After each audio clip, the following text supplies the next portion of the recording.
Well, how do you think the American media is broadcasting the situation in Iran currently, and what do you think could be done differently? Terribly. You basically have two camps right now.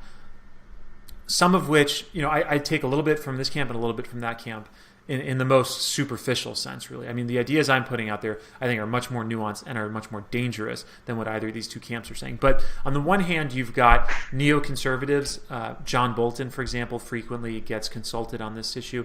He was George Bush's ambassador to the United Nations. Mm-hmm. He's a foreign policy expert. Definitely someone who wants to project American force around the world and kind of believes in the doctrine of peace through strength.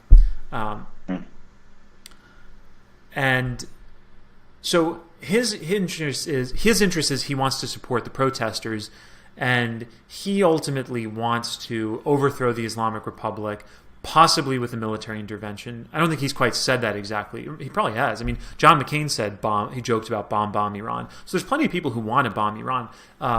And wants to overthrow the Islamic Republic and install a pro-American, pro-Western, essentially puppet government.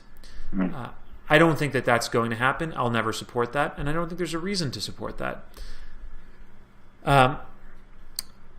That said, I have to say that there are places where the strategic interests of American neoconservatives and neoliberals and Iranian nationalists do align.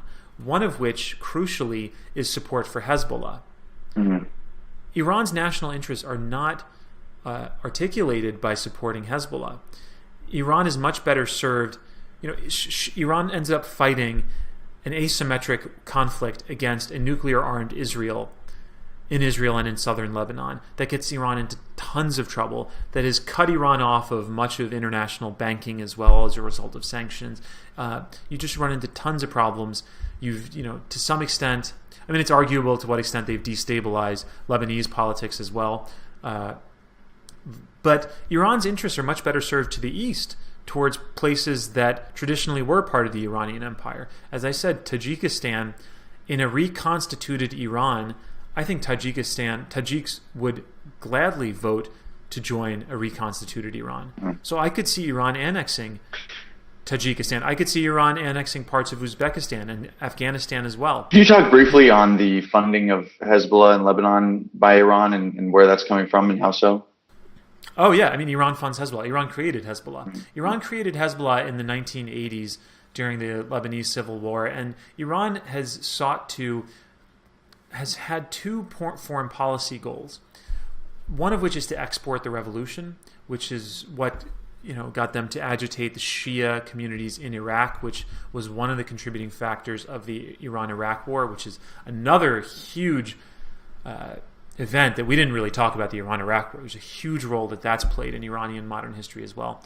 But the other goal is, look, the Islamic Republic is very anti-Zionist. For sure it is. They don't want to see what they refer to as the Zionist occupying regime in Israel, and crucially not in Jerusalem, because Jerusalem is a holy city, and it's a holy city to all three Abrahamic faiths. It's a holy city to Christians, Jews, and Muslims. Now, to be fair, it's a more holy city to Jews than it is to Muslims. It's maybe the third most holy city to Islam. It's where, according to Islamic theology, Muhammad flew on a wild ox named horse or ox named Burak up to heaven. That's at the end. There was a horse. Yeah. Right. So there is. It's an important religious city for Islam too, but it's more important for Judaism for sure. And moreover, Islam has Mecca, it has Medina, it has cities of clerical learning too, like Najaf and Qom in Iran. Najaf is in Iraq. So it also has 13 countries with state-governed theocracy. Yeah, it's not an accident. Yeah. It's not an accident. It's not an accident. And so Iran's goal was to project its force into the Arab world and to essentially be a thorn in the side of Israel since 1979. I don't think that the Islamic Republic that its leaders genuinely care about Palestinians. They don't care about Palestinians in particular. They want to be the standard bearer. They want to be the leaders of this Islamic movement that is fighting what they refer to as the Zionist-occupied regime in Israel, in Israel that's in Jerusalem now. And I mean, look, you have to be. I'm a cold, hard realist when it comes to international politics too. You have to be realistic about the enemies that you're fighting too. Israel's not going anywhere for them. They need to realize that. Israel has nuclear weapons. Israel's got submarine, it's got nuclear subs. Israel's backed by the United States. It's backed by the United States. Basically always has been. They had some problems with Obama, but and it's pretty much always going to be. So you've got the world superpower aligned with them. Well, maybe you could talk about the discrepancy quickly between Saudi Arabia, Israel, and Iran. What do you mean the discrepancy? Well, Saudi Arabia's supposed backing of Israel, and yeah, the Saudis have. They've got this new young leader, Mohammed bin Sultan, MBS. MBS, and he's. Let's see how this works out for them. The idea I think is that he's going to be a more pliant leader that's not going to cause as many problems. Let's see. I don't really know what to think of him. Well, Thomas Friedman touched on it in his article. Maybe you read that. He talked about Iran as there's a lot of bottom-up in revolution, and Saudi Arabia is having a top-down. I don't take Friedman that seriously. Well, at least in regards to MBS, he's creating maybe a Disneyland over here and mosques and so on over here. So that you can have the best of both worlds in Saudi Arabia. Right. No, you're definitely not. Look, Saudi Arabia is a state it's a petro-state that only exists because they have the ability to pull black gold out of the ground. Right. That's it. And you've got a bunch of these, hedonistic, rich Saudi royals that fly all over the country and show their wealth. Yeah. Not a ton of respect for the Saudi government. Buy a couple Jaguars here and there. What's wrong with that? Yeah. The animal, not the car. Yeah. Oh, yeah, right. But yeah, that is kind of the regional Cold War of the Middle East, is this Cold War between Iran and Saudi Arabia. And it's not an accident that it's a Sunni-Shia split as well. You see it, they fight proxy wars, especially in Yemen. Yemen's one of the places where Saudi Arabia and Iran are currently fighting a proxy war. So, Iraq and Syria as well. But what I'm saying is the crucial point here is that an Iran that has a foreign policy that pursues the interests of Iranian nationalism is going to get out of those areas and focus its efforts on areas that were traditionally part of Iran. And as I'm saying, the people in these countries will want to be part of a reconstituted Iran. And that would be hugely stabilizing to the Middle East, to get Iran out of southern Lebanon, where she gets into all kinds of trouble. What happens for human rights? What happens for human rights and equality and the gender disparities that may be happening currently? What happens? What do you hope to see, and so on? Oh, it's going to be hugely improved. I don't think that you're necessarily going to have a Western liberal democratic order in Iran, nor do I necessarily want one. Because Iran is in need of stability as well. I think this idea, it's really a neoconservative idea that Western liberal democracy is for the entire world. That's ridiculous. I think a lot, a lot of people subscribe to this idea, perhaps best exemplified by Francis Fukuyama in The End of History, which is this seminal piece that he wrote at the end of the Cold War that was totally wrong. Totally wrong. So not all people necessarily want democracy, too. And we should recognize that. China's not a democracy. It's not going to be. They're not, and they're probably going to own the 21st century. And they're not going to spread democracy either. But it's it will still be beneficial to women's rights as well, and to human rights in the sense of a greater expansion of freedom of expression and freedom of assembly. Certainly in the sense of corporal and capital punishment.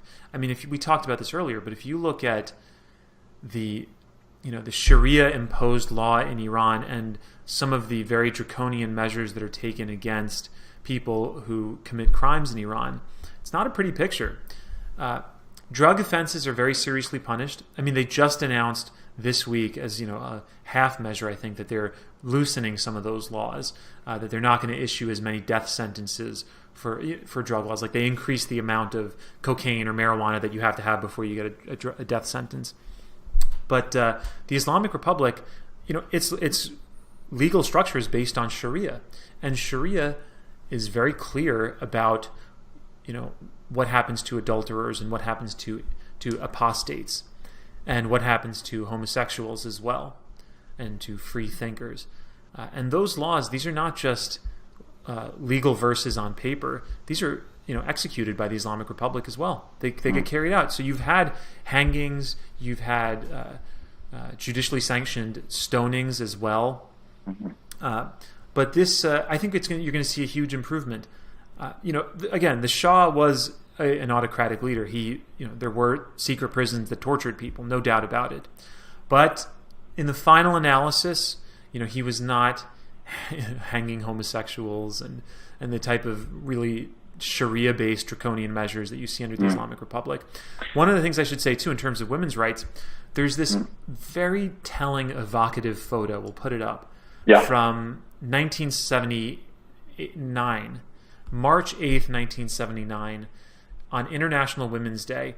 100,000 Iranian women came out on the streets of Tehran to protest Khomeini's and the budding new Islamic Republic's hijab ruling, which mandated the wearing of the headscarf in public places. This was basically new to Iran, to require women who were cosmopolitan, who were, I don't know if I'd say necessarily Western, but who had an affinity for the West, definitely, who embraced Western dress too, and who traveled abroad and wanted to be part of a cosmopolitan world. Who needn't be concerned about showing their calves in public. Right. So 100,000 of them came out and protested against Khomeini requiring them to wear the headscarf in public. Again, this is another one of those flashpoints when I talk about a Persian ethos, a pre-Islamic Persian ethos versus this religion imposed in the 7th century. The Persian ethos explicitly cultivates beauty as a virtue, and I think that's fantastic. And under Islam, it's not a nice life for women by and large under Islamic rule. I mean, I don't want to exaggerate it at the same time. I've been to Iran many times. Life for Iranian women under the Islamic Republic is not the utter hell that it is for women under the Taliban. It's just not. I mean, they're not forced to wear a burqa that covers their face. And you don't see that. You don't really see burqas, and maybe in some rural areas. I've seen chadors. I've seen more conservative dress, but you don't really see face coverings that often in Iran too. And the problem with the face covering is, this is not just a question of degree. When you're covering your face, you're denying someone your humanity and your right to be a recognized public person. You're denying them a voice. You can no longer attribute someone's thoughts to someone's person anymore. I mean, this is a really big deal that the Taliban does this. It's a total tragedy that they do it. And all of this comes from Islamic law. I mean, it's very clear the role of women is clearly subservient to a man under Islam. And the Islamic Republic has enacted this into law as well. For example, the testimony of a female is worth, you need 2 females to 1 male's testimony, essentially. And that comes from the Quran. I mean, it comes directly from the Quran. Yeah. So I think under a reconstituted Iran that has a transition government under martial law that eventually has a nationalist ruler, I think you're going to see huge improvements for Iran. There will be much greater human flourishing in Iran. Iran will be a sovereign nation, but one that exists and is friends with its neighbors, that is trading with its neighbors, and that essentially ends up, unlike the Islamic Republic, upholding a lot of these, fantastic dreams that we have in the UN Declaration of Human Rights. So this would be a huge deal, and I'm looking forward to it. So, Kayvon, why do you think that there's such a silence almost from Western feminists in regards to women's rights in the Mideast, in Iran, and in other places? I feel myself having this annoying urge to want to give a diplomatic answer. So rather than do so, I'll just give no answer. Tell it like it is. No answer? Yeah. I'd prefer to give no answer here. I mean, speculating about their motivations too, like, Okay. in the significance of the stuff I'm talking about, it's not a high priority, and there's probably different motivations for it. Some of them probably do care, some of them don't. But I can't really give a politically incorrect, honest answer here without insulting people. I don't really want to do that. Well, do you think that feminism or just equality across the board and human rights is a part of the uprising in Iran? I mean, clearly it is. Feminism and human rights. I wouldn't say they're the top priorities, honestly. No. But do you think they're part of it? In the sense that they are part of this contrast between a Persian ethos and Islam, yes. To that extent, yes. But this is not ultimately an uprising about human rights or about women's rights explicitly. I mean, they're part of it, and they're a part of it in the sense that there's that contradiction there. But I don't. Well, sexually exclusive hijab laws are clearly a feminist issue. Oh yeah, that's what I'm saying. Oh yeah, that's what I'm saying for sure. I mean, that's why I brought up the 1979 International Women's Day protests too. Yes, for sure.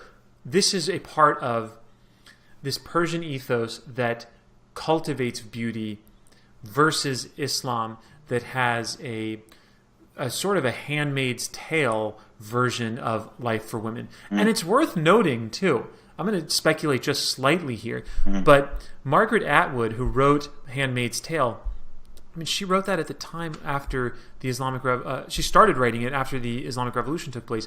And based on interviews, it seems pretty clear to me that she was looking at Iran as her inspiration for that book. She looked at what happened in Iran because it was such a drastic shift from.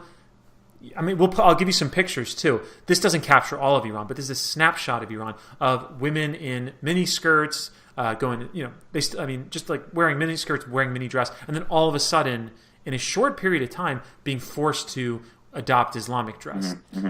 So a lot of the world, including many Iranians, couldn't believe that took place. Margaret Atwood saw that taking place and asked the question, what if that change took place under Christian fundamentalists in North America? So I think this, to some extent, in a roundabout way, will answer your core question, which is, I see a lot of Western feminists embracing this book and this Netflix series wholeheartedly. I should say I haven't watched the Netflix series, so I don't really know. I can't comment on it in particular.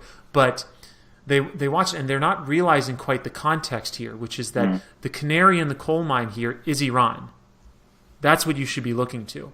And you should not be aligning yourselves with Islam. And I see it all the time, especially among the academic losers in our garbage humanities departments. Right. That's one thing that's been a prime concern of mine, which is the alliance of Islam and Western human rights activists, or social justice warriors, if you will, to use it. They don't get it. They have no perspective.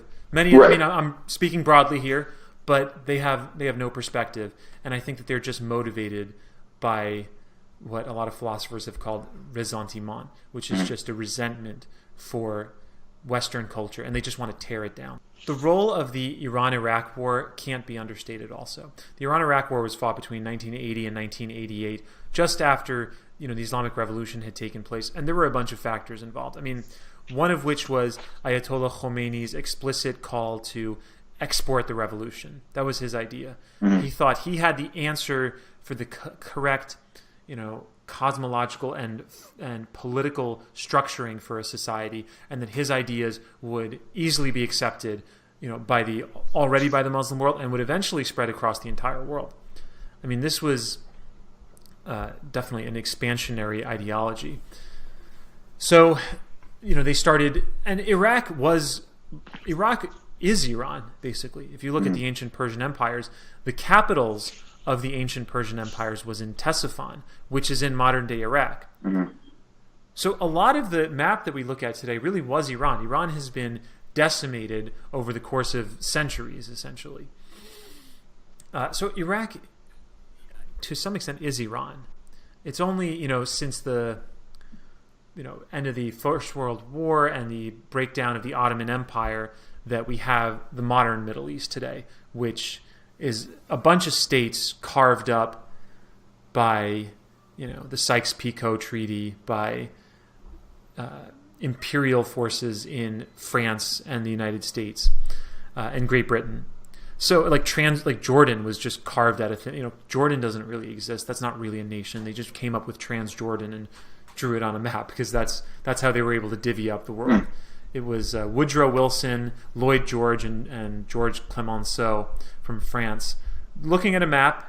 Ascertain this was when the Western world was at the apex of its power, of its civilizational power around the world. At this time, around 1914, the Western civilization, let's say, was present in 84% of the world geography. So they had their colonies established. I mean, this is talking about the Brits, French, Americans, Dutch, Belgians, Germans. 84% of the world was owned by the West, basically. And then in the course of these, post-colonial, these anti-colonial movements of the 20th century, that's been totally reduced. That's a huge change as well.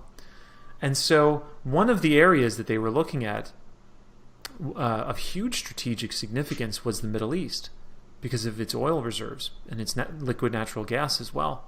I mean, this is a really important part of the world that you have to control. And it's also a bridge between Europe and the East, between Europe and India and China. So the Middle East is extremely important in many ways. And so Western powers were carving up these areas, and Iraq traditionally really was Iran. Now, when 1979 took place, when the Islamic Revolution happened, Khomeini comes to power. He starts agitating the Shia in Iraq to foment their own Islamic revolution against Saddam Hussein, who also came to power in 1979, that same year, through basically an officer's coup. And there's this really, you should read the story, the history of this, because Saddam Hussein took to the floor of, I think the Iraqi parliament or some institutional body in Iraq, and read out the names of all the people that he was going to have executed and had them all summarily executed. He was on the stage reading them out because that was his coup. He was taking power. I mean, this is the reality of politics, especially in the Middle East. It's a dirty game and people die and people are killed. And that's how Saddam came to power and stayed in power for an amazing period of time. I mean, prior to Saddam Hussein, you have to just look at Iraq's history as a series of coups taking place over and over again of a very unstable political order in Iraq until Saddam Hussein. In that regard, Saddam Hussein was not the cause of Iraq's unfortunate state. He was the symptom of it. He was a symptom of Iraq's inability to be governed by anything less than a strong man who would accept absolutely no dissent. And part of that is that Iraq doesn't really exist. Again, Iraq was drawn. Iraq is a hodgepodge of, Iraqi Kurdistan is really its own entity, and then you have Iraqi Shia and Sunnis who, by and large, have not gotten along with one another. And you've seen a zero-sum game in politics between Sunni control and Shia control in Iraq, rather than any type of synergies taking place. So that was one of the reasons for it. Also, having control of the eastern province in Iraq, the oil-rich provinces, Saddam wanted to keep them, and Saddam really wanted to expand into parts of Iran on its western border. So it was a fight over territory as well. And then finally, we shouldn't deny the religious aspect to this too. The Islamic Republic, Khomeini saw Saddam as a degenerate atheist, basically, and he was a Ba'athist. Baathism was kind of a pan-Arab ideology rooted in, it was not Islamic at all. It was atheistic. So Saddam took advantage of the fact that Iran was in total disarray after the Islamic Revolution. Because Khomeini had to disband the Air Force. The Shah had a very powerful army, too. Very powerful army, because he was armed by the West. He was a friend of the West. And so Khomeini had to form kind of a ragtag army to some extent to counter Saddam's incursion into Iran. And it ended up becoming an 8-year war of attrition with probably some 400,000 or 500,000 people killed. And it wasn't, the numbers killed are significant, but to capture the role that this plays in Iran's modern psyche, it's not just the numbers you have to understand. You also have to take into consideration the fact that, I'll say a few things. First, everyone, save for Syria, everyone was aligned against Iran. The United States primarily was arming and funding Saddam's Iraq, but they also, in the Iran-Contra scandal, did give some arms to Iran as well. And the American strategy here was summarized basically by Henry Kissinger, who said it explicitly when he said, Iran and Iraq, can't they both lose? And that was the American foreign policy, was to make both of them lose.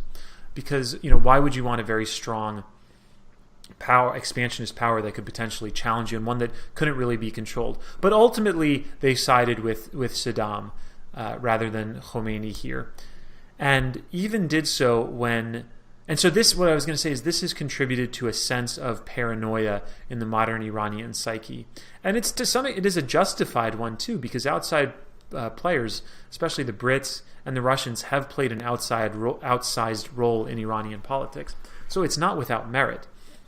And then also, it was really, I would say, a depraved war, one that included the use of chemical weapons on Saddam Hussein's part, which finally we have the documents. They just came out. We knew this, but the documents were declassified by the CIA some 3 or 4 years ago, saying that the United States knew all along that Saddam Hussein was using chemical weapons, which is, we should say, which is not allowed under the Chemical Weapons Treaty, too.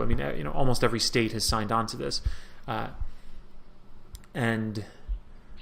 So the Americans knew that he was using chemical weapons and nevertheless provided a lot of tactical knowledge, like satellite imagery to show the movements of Iranian troops, even knowing that Saddam would use chemical gas on them.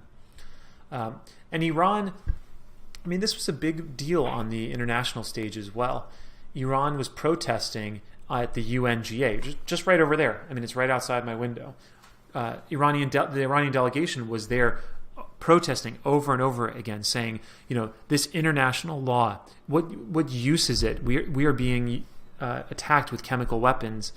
Even civilians are being harmed by chemical weapons, and they're getting all these horrible medical abnormalities as a result of the use of chemical weapons. And the international community was basically silent as a result of this tragedy. So you can understand why there's merit to paranoia about outside forces. And paranoia. I have this painting. I can maybe send you a picture of it. It's in my bedroom, but it's this really evocative painting that shows Iran, the shape of the Iranian map, on fire, and all these demons surrounding it that are the outside forces trying to attack Iran. I'll have to send that picture. And it has an angel crying in the corner with the scales of justice out of balance. So this is a really big deal. And then finally, the third thing I would say is that the Iran-Iraq War, 2 more things actually. I should say the Iran-Iraq War consolidated the Islamic Republic, because at that time you really had Iran's government in a state of flux, and it wasn't clear which direction it was going to take, whether it would be, eventually be a Marxist government or a nationalist government, or if, the Shah could potentially come back, because he was... I don't think he had died at that point. He came to the United States and was receiving treatment for cancer. So he was basically on his last legs. But if it was, one of his people that could come back and there'd be a counter-revolution, it wasn't clear at that point. But what the Iran-Iraq War did was totally consolidate the regime, because you could only have one leader when you're fighting an outside force, and Iranians will rally around the flag. So it wasn't necessarily going to turn out that way, that Iran in the aftermath of the the 1979 revolution would end up being an Islamic Republic, although that's what ended up happening. And the fourth thing I would say is I think that the Iran-Iraq war brought Iran's national psyche to a place of depravity that was previously unknown in Iran, and really draws from Islamic jurisprudence and specific fatwas that were issued by Khomeini in the 1980s during that war. And I'm referring to this form of asymmetric conflict that the Islamic Republic's military used, which was to recruit young teenage boys for the explicit purpose of running across minefields and sacrificing themselves, becoming human martyrs, essentially. I mean, that is a level of depravity that I think should be shocking to any human spirit, and does not emanate from this Persian ethos at all. At all. That comes from Islam, and I can prove it that it comes from Islam. And again, this is substantiating my point about this is about a contradiction between Islam and a Persian ethos. Thanks for watching, guys. If you enjoyed the video, make sure to hit the thumbs up button down below. Leave a comment in the comment section if you can. Subscribe to the channel if you haven't already. I appreciate your support. Thanks for watching.